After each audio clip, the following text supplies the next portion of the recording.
It was very spontaneously decided that we should have the Devi Puja in England.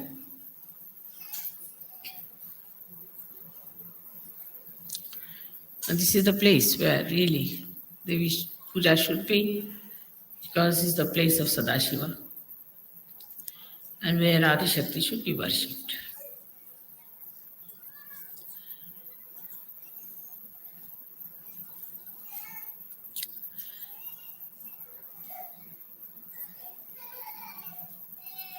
We have to today understand that why do we do Devi Puja? What is the reason for this Devi Puja? What do we get out of it? What are we supposed to achieve in our contents within ourselves?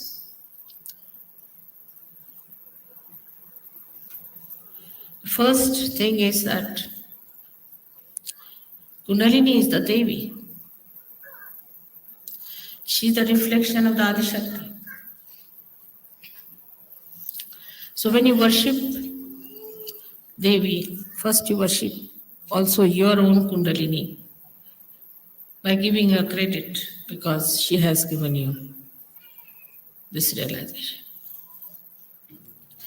It's much deeper understanding than normally people have about the Devi Puja, because they are not realized souls. Their Kundalini knot is awakened. So normally when they do Devi Puja, it's for the purpose of getting realization, so that the Devi should be pleased, prasanna, and should give them realization, or must give them a chance to get to somebody who will give them realization. But you are at a different level now. So it's more of a thanksgiving to your own Kundalini and to Adi Shakti, glorifying that whatever has happened so miraculously is because of the Kundalini which was within you, which was reflected by the Adi Shakti. But one has to know that only we are realized souls is not the point. Only that we can feel the vibrations is not the point. That we can give realizations to others is also not the point. Then what is it? Very important is the content within us. What do we have within us is the point. These are all the expressions of what we have within. Supposing somebody is generous, then know that he is a rich man. Otherwise he cannot be. So the content within us, we have to see. And when we start seeing the content,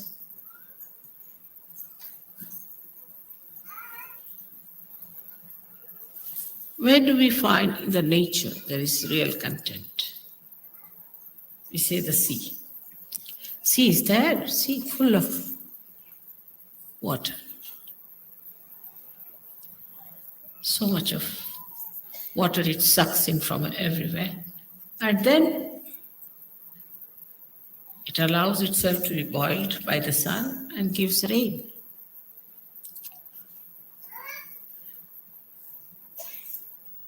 But sea is the lowest level.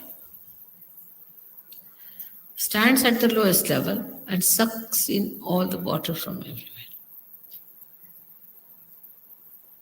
In the same way, a Sahaja must know that to be really achieving more content, we have to be not at a higher level outside. It said in the Bible you have to be meek. But I think it was not explained to people. Only the strong people can be meek. Secured people can be meek. Only the rich, in essence, can be meek.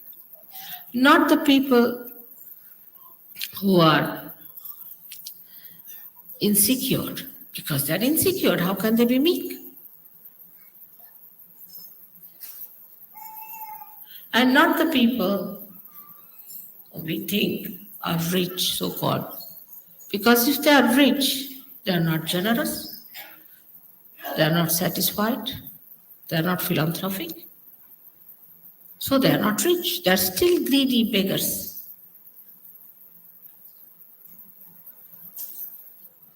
So the content within us is to be seen. What is our content?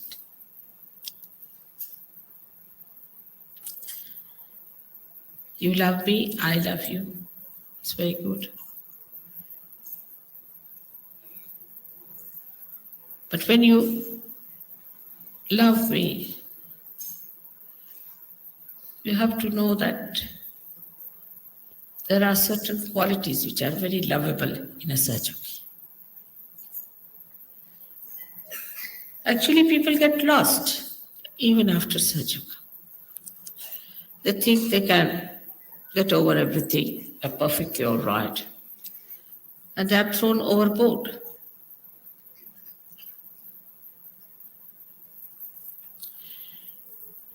So when we say that we have to be meek, this is a content. The humility is a content. Try to that. Try to be humble with someone. You'll like yourself. You'll enjoy that quality within us. That, you see, I'm humbler than another person. And what is another thing we find as content are the great mountains, because they have heights. And they are the only ones who can capture the clouds. So such a rapport there is between the humility of the ocean and the heights of the mountain. That's how a Sahaja should be. He is too high because so much of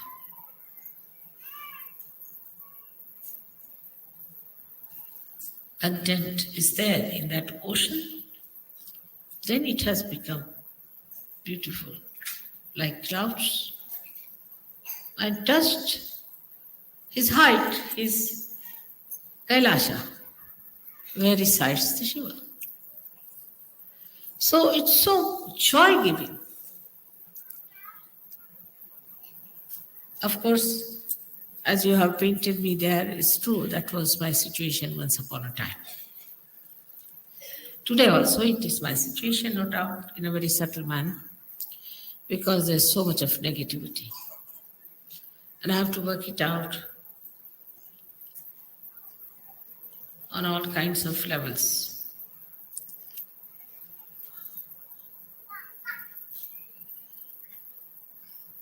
There is no excuse for some human being to be a devil, no excuse. And for a Sahaja, there's no excuse at all. But still, once I have called you my son, my child, there's a little blessing goes, I would say, a long rope. But that long rope, one should not care for.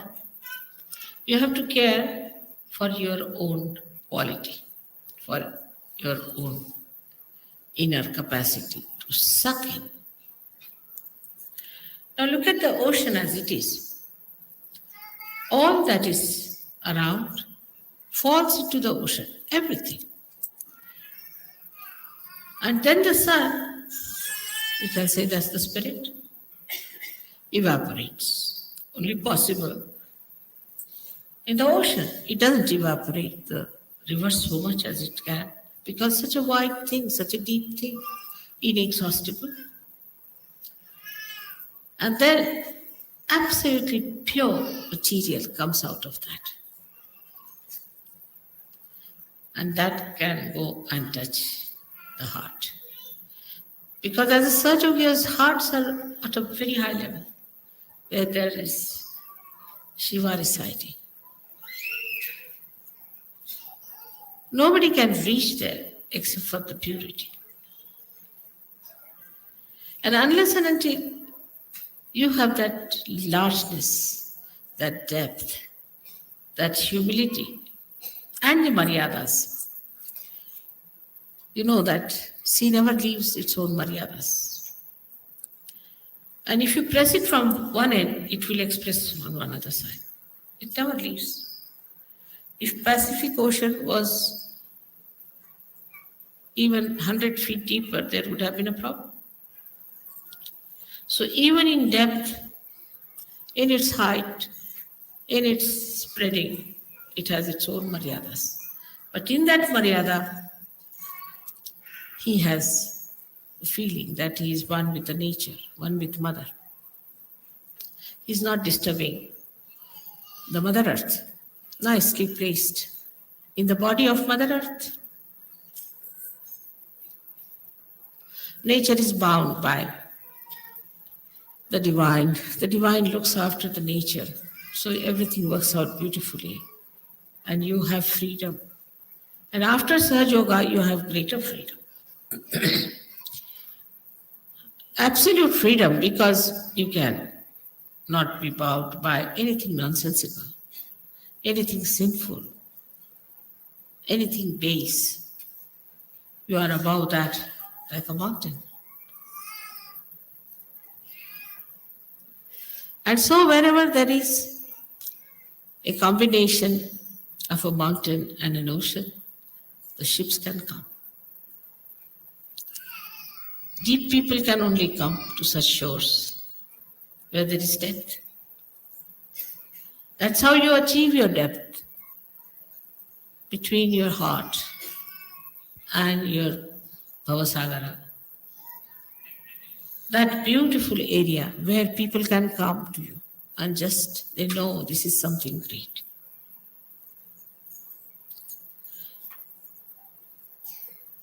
Everybody knows that. You have seen that I'm like any other woman to look at. I don't know. You might think I'm different, but normally. But how many people come to my program? How do they come to my program? Just think. In Colombia, when nobody had even heard my name,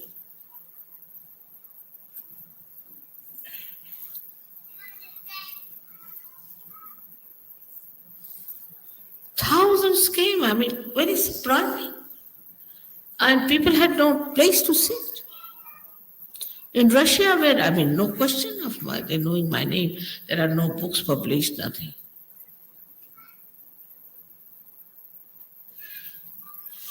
So, you can say that, Mother, you manipulate it through the collective unconscious. I do not, but it does. I think so. So when the Sahajogis have that content within themselves, the collective unconscious, the divine, will act, definitely act. Like a person who is spreading advertisements, this, that, yes, people come because it takes money. They think they can purchase this back. But where there's no money involved, no business involved, nothing, you people are just simple people, just like them. So, but it's all done by the divine, isn't it? So the divine works it out. But if the Sahajogis in a place are good for nothing, then even if I am there, it does not work. Half-hearted people, if they are, it does not work. in no way to discourage you, but to tell you that you have to develop your content within yourself, a complete faith in yourself. This is the greatest property of a surgeon. And what is this ocean? It's love. It's love and love. It doesn't talk, it doesn't do much. Nothing is to be done in this. It just works spontaneously. The less you do, the better. The more you try to do, I will do this, manipulate, no. You just develop your content within yourself.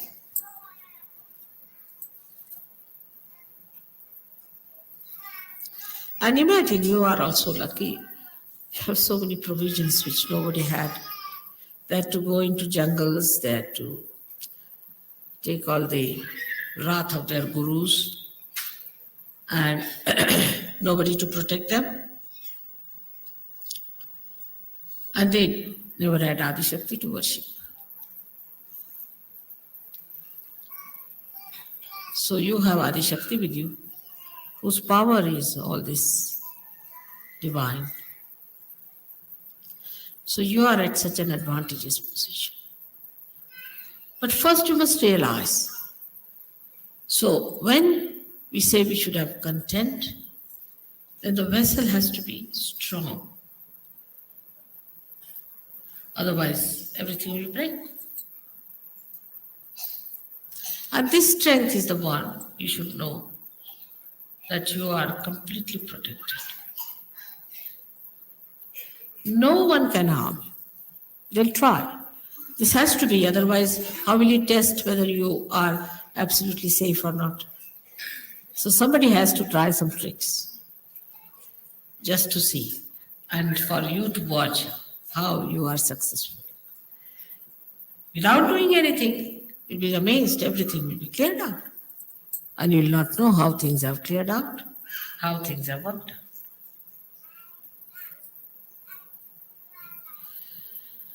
So the strength comes, again, the question is how the strength comes into a surgeon.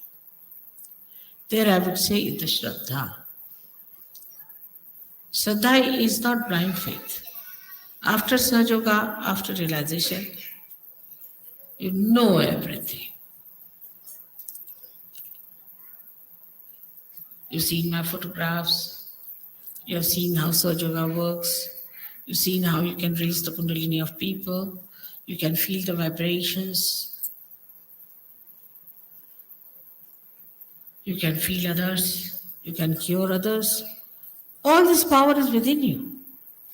But just to realize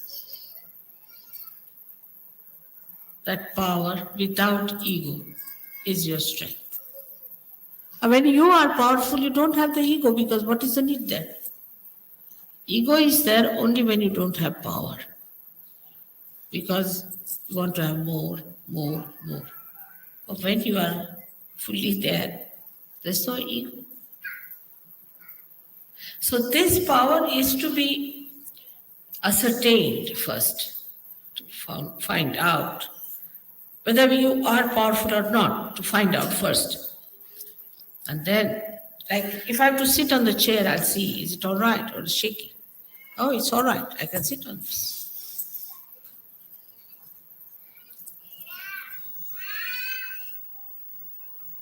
Some surgeries still remain on the periphery. There's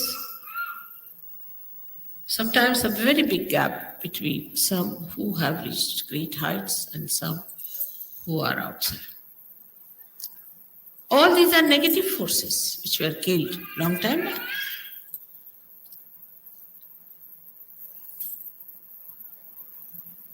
Only one Shakti was sufficient to kill them.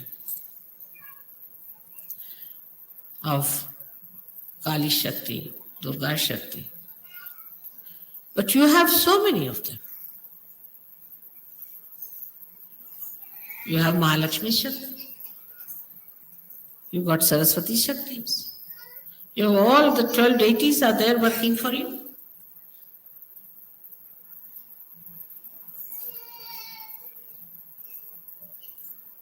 So, realizing it is the meaning that you must have complete faith in yourself. If you still doubt yourself, that's also a human quality. I mean, a dog knows that he's a dog. He doesn't doubt that he's a dog or a cat, does he?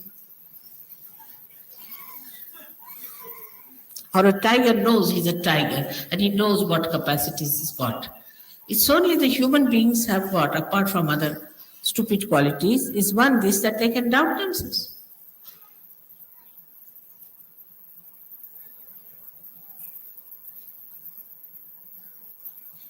And this doubting quality has made them cowards. In Sahaja, you should have no doubts about yourself. Because still doing like this, mother, I'm still doing like this, then how? Then get rid of it. I mean, how can I solve your problem if you want to carry monkey on your back? And I'm still carrying the monkey on your back, you get rid of the monkey, finished. It's so simple. I mean, to my simple logic, this is what is the answer. Why do you want to carry the monkey and then come and tell me, mother, I am carrying the monkey? I can see it.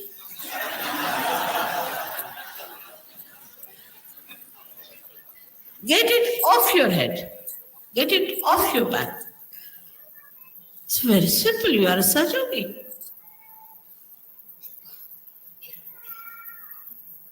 And this is what I found about Russians. They didn't have any monkeys, really. Very surprising. I think there are no monkeys at all there. None of them. No private problems, no public problems, no any other problem, nothing they discussed, nothing. They could have said that our government is such, is nothing. Sad enough of everything they must have. Very well read people, very well educated, very big professions, very humble, very open hearted. They just wanted realization. That's all. They said, you have come here for our liberation. They would even touch my sari like that. Place I walked, they would touch. Just imagine. Who has told them about vibration? I never said I am Adi Shakti. How did they recognize me? They developed that strength within themselves, that Shraddha. And they never talked about God in that country. They have some stupid people who have churches and things like that, and Islamic institutions. But most of the people are so strong, and the content is showing itself. Imagine every time they have a program, even now on Follow On, at least 1,000 people are there. In this England, we can't even get 1,000 for Devi Puja. And they come all the way from thousands of miles, from Siberia, this, that. And they have booked themselves because they are the halls you have to pay for. So, though the Sahajogis don't take money, they pay for halls. But the mediocrity, to be on the periphery, not to work it out, take it easy, not the way for Sahaja. We don't have to kill demons. There's no need to join any war or to fight like soldiers as they fought with Devi. Nothing. You have just to take out the negative within yourself, lethargy from you, and work it out. We say mantras, we know what are the powers of the mantras are, but you have to keep them awakened. For that, I've told you 100 times, you must meditate. Not the way to meditate, all right, it's like playing golf, sort. It's not that way. It's a serious thing. You're worshipping Adi Shakti with that complete understanding and dedication. You have to do it. Not a mechanical thing. It's not a game. It's something very subtle and special. In no action we can describe it. It is just a very deep feeling. To that depth, no other feeling goes. With that feeling, you have to meditate. And then see the results. Many people say, I've done this, mother, I've done that, still. Because you are not deep enough. It's not how much you pray. It's not how many words you use for prayer. But it is how deeply you have touched the feet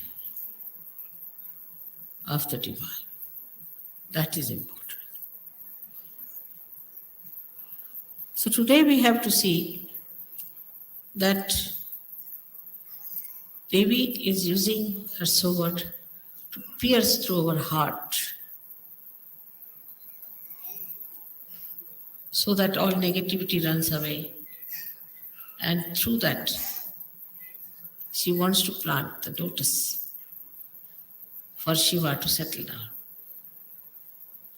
She wants to take away all that ugliness from within. It's like an operation.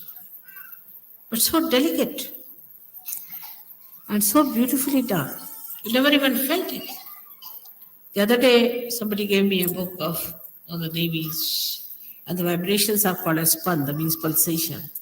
It's correct, no doubt. And it's called as anahata in Sanskrit language, meaning without percussions.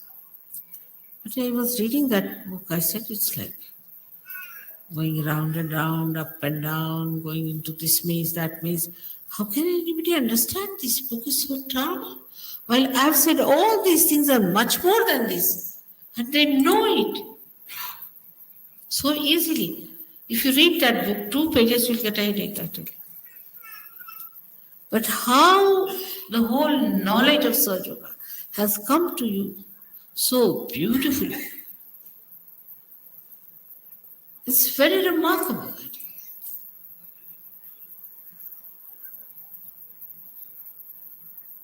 If you read the mantras, they'll give you explanations, which has nothing to do with reality, sometimes I feel. But even if it has, it's so circuitous, so complicated. I would say Adi Shankaracharya realized it, and that's why he gave up the idea of writing any treatise. He said, let's make it simple, the praise of the mother, finished. If you praise the mother, everything will. But that's not, I find that's not so. It's easy. See, human beings are great experts. They can be just like radios, praising. Nothing goes inside the heart.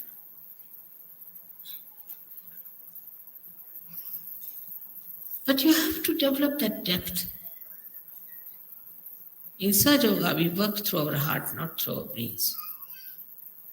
You have to develop that heart and to receive into it the greatness of other people. Now people can see what's wrong with others very easily. They don't want to see what's wrong with them. Any intelligent man can see that. There's no need to have realization. But a wise person sees what's wrong with him and he trusts. He trusts himself then because he's wise. He doesn't doubt. He knows he's wise. He knows what's wrong with him and what is to be done. So the work of the goddess is very different today, as you can see it clearly. Of course, symbolically it is the same. But it has become very subtle, very subtle. The first work is to destroy the negativity, which is going on, as you know. The more light comes in, the ignorance will disappear. This light will spread, all the darkness will go. But you are the lights. You have to put the lights on.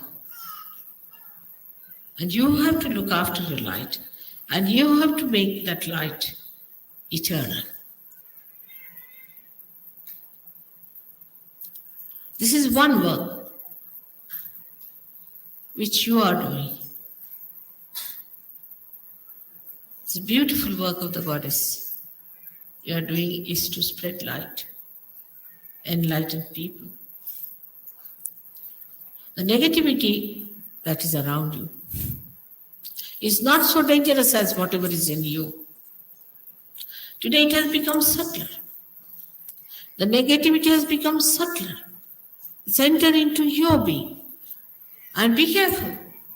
It may any time topple you. Even one step you do not put right when you are climbing up. You can go down. So one has to be alert without tension. You have to be alert without tension. And the alertness grows when the light goes within, you start seeing.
and then see the results. Many people say, I've done this, mother, I've done that, still, because you are not deep enough. It's not how much you pray, it's not how many words you use for prayer, but it is how deeply you have touched the feet of the divine. That is important. So today we have to see that Devi is using her sword to pierce through our heart so that all negativity runs away. And through that, she wants to plant the lotus for Shiva to settle down. She wants to take away all that ugliness from within. It's like an operation, but so delicate and so beautifully done. You never even felt it. The other day, somebody gave me a book of the Devis, and the vibrations are called as span, that means pulsation. It's correct, no doubt. And it's called as anahata in Sanskrit language, meaning without percussions. But I was reading that book, I said it's like going round and round, up and down, going into this maze, that maze. How can anybody understand this book is so tough? While I've said all these things are much more than this, and they know it so easily. If you read that book, 2 pages, you'll get a headache, I tell you. But how the whole knowledge of Sahaja has come to you so beautifully. It's very remarkable.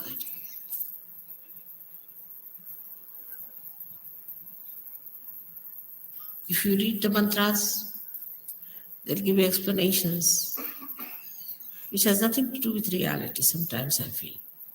But even if it has, it's so circuitous, so complicated. I would say Adi Shankaracharya realized it, and that's why he gave up the idea of writing any treatise. He said, let's make it simple, the praise of the mother, finished. If you praise the mother, everything will. But that's not, I find that's not so. It's easy. See, human beings are great experts. They can be just like radios, praising. Nothing goes inside the heart.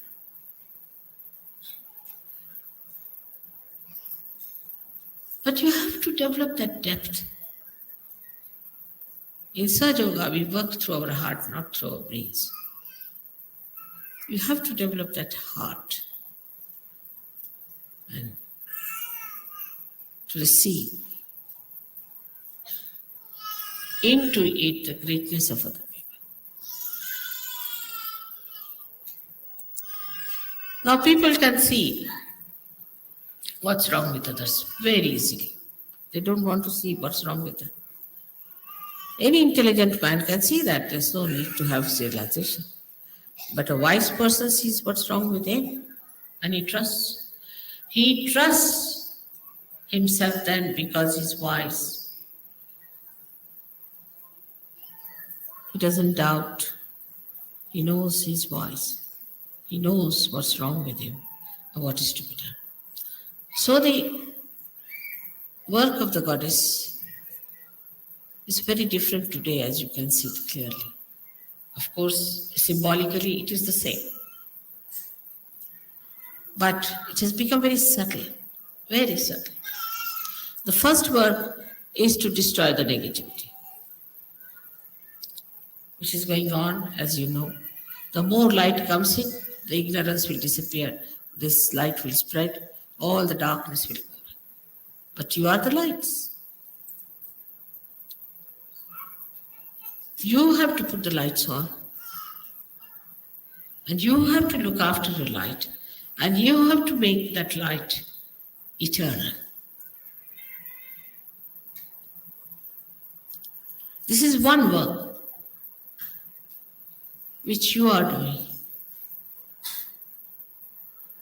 The beautiful work of the goddess you are doing is to spread light, enlighten people. The negativity that is around you is not so dangerous as whatever is in you. Today it has become subtler. The negativity has become subtler. It's entered into your being. And be careful. It may any time topple you. Even one step you do not put right when you are climbing up, you can go down. So one has to be alert without tension. You have to be alert without tension. And the alertness grows when the light goes within, you start seeing. Immediately you see, oh, that's it. So I, the so and so, that's it. And you know how to correct it. And you know how to put it right. And immediately you take to it. Like a good sari now has something fallen on it. Immediately you clean it. In the same way, we have to be very, very alert. Daksha is the word for that. Now this was the work of the goddess before. Goddess used to give enlightenment and goddess used to be alert for you. She would sit like a tigress for her children. They are praying, they are doing puja, they are doing some sort of a home, a havana. So the goddess would sit out, protect them from all negativity coming, all rakshasas coming, kill them, just do that. But that stage is gone now. Now she's entered into you. So you have to kill your negativity, you become as powerful as your mother. No negativity can touch you. So you can give realization, you got that power very well. And you can watch your defects more than that of others. And you try to put them out because they are not good, they are not for your benevolence, they are not for your ascent. By that, nobody is going to gain. At the collective level, it just works automatically. You don't have to worry. It comes to culmination and a person goes out. As if somebody runs up like a blind fellow on a cliff and jumps down. You don't have to worry too much about this. It just works. You have seen it has worked that way.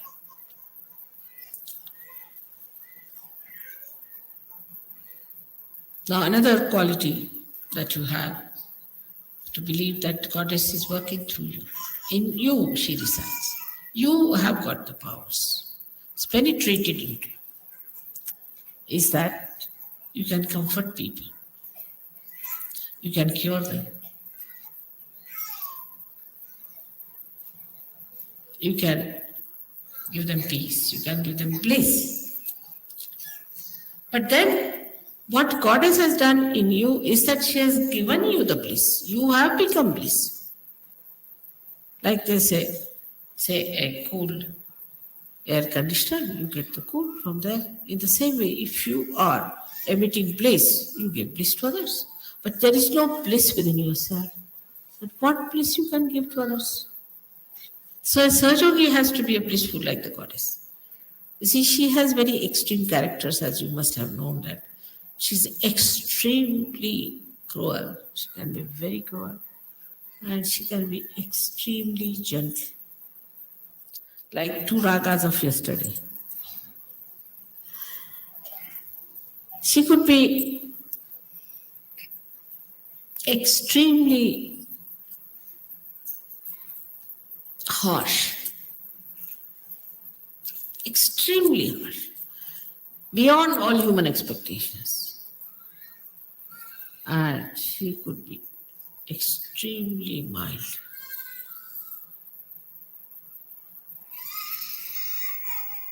So this harsh part You need not have. It will just work. This part is only kept for the divine.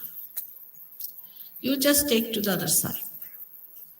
Let this harsh part be looked after by the divine. After all, divine also must do some work. If you do all the work, then what will divine do?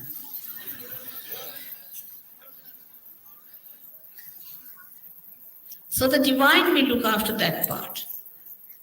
So you have to enjoy yourself as the goddess enjoys herself. Enjoys her place, enjoys her peace, enjoys her everything.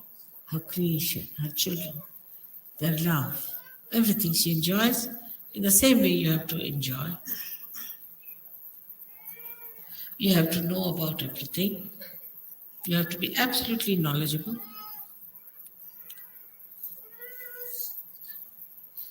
And nothing more is needed but just to say that, oh divine, please protect us at the most. Even if you don't say it's all right, you're looked after. The divine is working around the stage. You see, you don't see it. It's all there invisible. And you are on the stage. So they are looking out what to focus light, where to put, what light to put, what is to be done, what is to be changed around, everything they are arranging. You are nicely here. So you need not do all that work.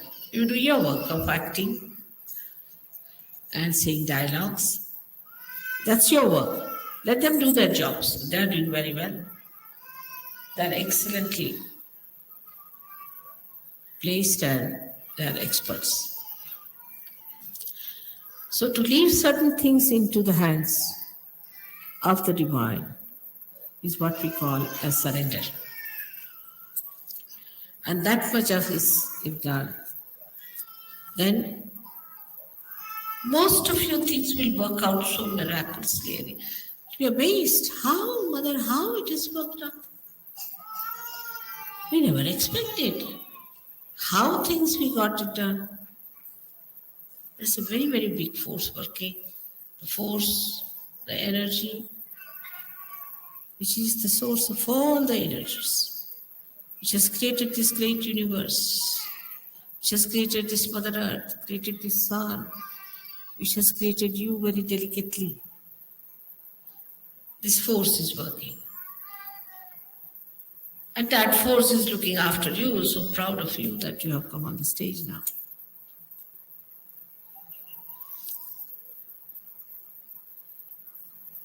So as it is, we are today praying to the goddess that help us to fight our negativity within us.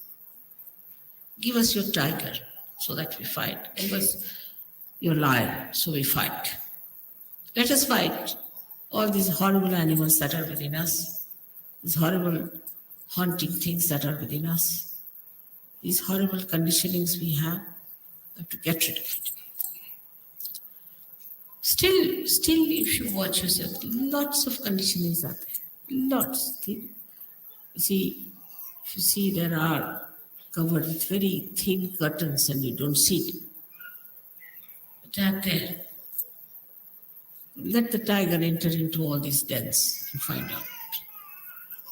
And you enjoy that, riding over the horse, riding over the lion, and riding over the tiger. Like a goddess, why not? After all, children get all the heritage of the mother, don't they? So you have all the heritage available to you. But you have to be worthy in the sense that you have to know that you are worthy. That's all. You have to just know that you are worthy. And that you can do it. So again, today we are here to do this puja, which would have been in Perth, but somehow or other it was not so. And it's luck for you to have this puja. And it is something of a very deeper nature, very subtler nature. Like your blood, it is, because on these 7 days they say the goddess has to be at the red all the time. because it's blood. And the first color you see in the womb of your mother is red. It's the security. One side is the red rag. Another side, it is a security. So for you, it is the security. Around you, every place you go, it is there. Just feel it. You have entered, I must say, into the kingdom of God. No doubt about it. You all have entered. So beautifully, you are settled down. May God bless you.